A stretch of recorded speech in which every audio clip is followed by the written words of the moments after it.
Hello everyone, welcome to my channel. I hope you all are doing well. तो आज की हमारी story है एक ऐसे सीरियल किलर की जो तीन तीन मर्डर करता है, जिसके अंदर उसके खुद की दो बहनें और उसके पड़ोसी की बेटी शामिल होते हैं। और जब पुलिस उसको अरेस्ट करती है तो वो अपने बयान में ये बात बोलता है कि जब मैं किसी को दर्द में देखता हूँ, जब मैं किसी को तकलीफ़ में देखता हूँ तो मुझे उससे रिलीफ मिलता है। इतनी ब्रूटल बातें करने वाला ये सीरियल किलर आपको क्या लगता है कितने साल का होगा? सिर्फ और सिर्फ 8 साल। यस, तो ये स्टोरी है youngest serial killer in the world के बारे में, जो कि सिर्फ 8 साल की उम्र में तीन तीन मर्डर करता है। स्टोरी कुछ ऐसे शुरू होती है। बिहार का बेगूसराय ज़िला, जहाँ पे पड़ता था एक गांव, जिसके अंदर रहती थी सदा फैमिली, जिसमें हस्बैंड वाइफ, उनके एक न्यू बॉर्न बेबी और उनका एक 8 साल का बेटा था। वो एक जॉइंट फैमिली थी। सभी लोग ज़्यादातर लेबर वर्क और खेती बाड़ी का काम करते थे। इस फैमिली में सब कुछ अच्छे से चल रहा था, लेकिन एक बार इस फैमिली की एक 8 साल की बच्ची गायब हो जाती है, जिससे ऑब्वियसली पूरी फैमिली डर जाती है और सुबह से लेकर शाम तक उस बच्ची को ढूंढने में लग जाती है, लेकिन वो बच्ची नहीं मिलती। यहाँ तक तो सब कुछ ठीक था, लेकिन शाम होते होते पता नहीं ये फैमिली थोड़ा सा वियर्ड बिहेव करने लगी थी। जो फैमिली सुबह से शाम तक उस बच्ची को पागलों की तरह ढूंढ रही थी, रात होते होते कहीं ना कहीं वो फैमिली उस मैटर को दबाने की कोशिश कर रही थी। ना तो उन्होंने इस बच्चे की मिसिंग कंप्लेन करवाई और ना तो उन्होंने दूसरी बार उस बच्चे को ढूंढा। ये तो था पहला केस। इस इंसिडेंट के कुछ दिनों तक तो चीज़ें शांत रहती है, लेकिन इसके तकरीबन 6 महीने बाद इस घर की एक और बच्ची गायब हो जाती है। लेकिन वापस से वही चीज़ रिपीट होती है। ना तो पुलिस में कंप्लेन की जाती है, ना तो इस बच्चे को ढूंढा जाता है। इस इंसिडेंट के तकरीबन 1 साल बाद इसी गांव की एक खुशी नाम की छोटी बच्ची गायब हो जाती है, लेकिन इस बार ये बच्ची उसके पड़ोसी की होती है, जिस वजह से इस बार पुलिस में कंप्लेन भी होती है और पुलिस उसको ढूंढने के लिए गांव में भी आती है। और जब पुलिस गांव में आती है तब पता चलता है कि इस गांव में से इससे पहले भी दो और बच्चियां गायब हो चुकी है।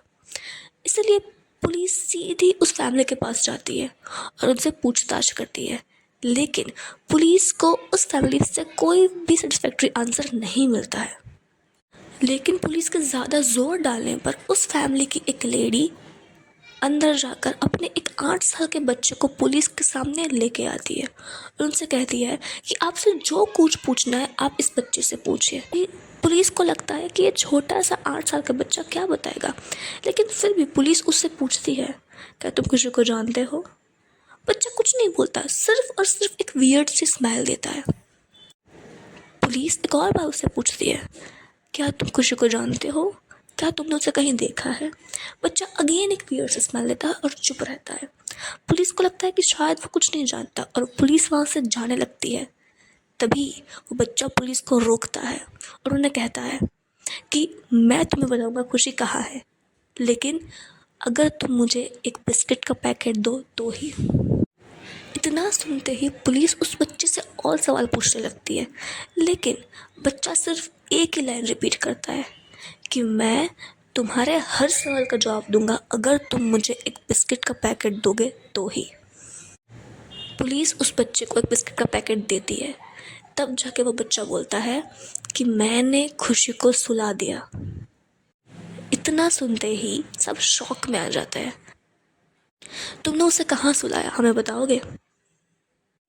वो बच्चा पुलिस को गांव के नज़दीक के एक जंगल में लेके जाता है और उस जंगल में वो एक झाड़ी की तरफ इशारा करता है और जब पुलिस वहाँ जाके ढूंढती है तब उनको खुशी की डेड बॉडी मिलती है। और जब दोबारा पुलिस उस बच्चे से पूछती है कि क्या तुम जानते हो खुशी को किसने मारा, तब भी वो बच्चा एक ही आंसर देता है, मैं तुम्हें बताऊंगा लेकिन अगर तुम मुझे एक और बिस्किट का पैकेट दो तो ही। और जब उसको एक और पैकेट मिलता है तब वो बताता है कि खुशी को मैंने सुला दिया। मैं खुशी को जंगल में लेके आया और यहाँ आके मैंने उसको गला दबा कर मारने की कोशिश की, लेकिन जब वो उससे नहीं मरी तो मैंने ही साइड पर रखी ईंट से उसके सिर पर वार किया, जिससे उसकी मौत हो गई। बच्चे की ये बातें सुन के पूरा गांव और पुलिस तक दंग रह गई कि इतनी छोटी उम्र का बच्चा ऐसे किसी को कैसे मार सकता है। और जब पुलिस उस बच्चे से और पूछताछ करती है कि उसकी खुद की दो बहनों को भी उसी ने मारा था, और जब पुलिस उसकी फैमिली से पूछताछ करती है तब वो अपने बयान में ये बात बोलते हैं कि क्योंकि मरने वाला और मारने वाला हमारी फैमिली से था, इसलिए हमने पुलिस में कंप्लेन नहीं की और गांव में किसी को इस बात की भनक तक नहीं लगने दी। तो ये स्टोरी थी बिहार के अमरजीत सदा की, जो सिर्फ और सिर्फ 8 साल की उम्र में दुनिया का सबसे यंगेस्ट सीरियल किलर बन चुका था। और क्योंकि वो अंडर एज था, इसलिए उसको बाल सुधार केंद्र में भेजा गया। और जब डॉक्टर ने उसको चेक किया तब उन्होंने ये बताया कि वो कंडक्ट डिसऑर्डर नाम की एक बीमारी से ग्रस्त है, जिसमें आपको किसी भी चीज़ का डर नहीं लगता है, ना आपको खून खराबे, मारपीट, पुलिस, कानून, आपको किसी भी चीज़ से डर नहीं लगता।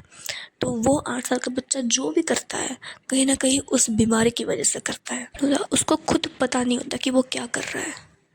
बच्चे की उम्र और डॉक्टर्स के रिपोर्ट को मद्देनजर रखते हुए कोर्ट ने उस बच्चे को 3 साल तक बाल सुधार केंद्र में रखने का आदेश दिया।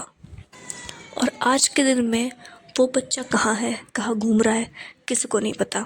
अब तक तो शायद वो जेल से छूट भी चुका होगा और शायद हमारे बीच में कहीं घूम रहा होगा। इस पूरी कहानी को सुनने के बाद आपका क्या ओपिनियन है इस पूरी स्टोरी पे, प्लीज़ हमें कमेंट में बताएं। If you like the story and if you like the video, then please subscribe to my channel and press the bell icon. And if you like the video, then please hit the like button. Thanks for watching.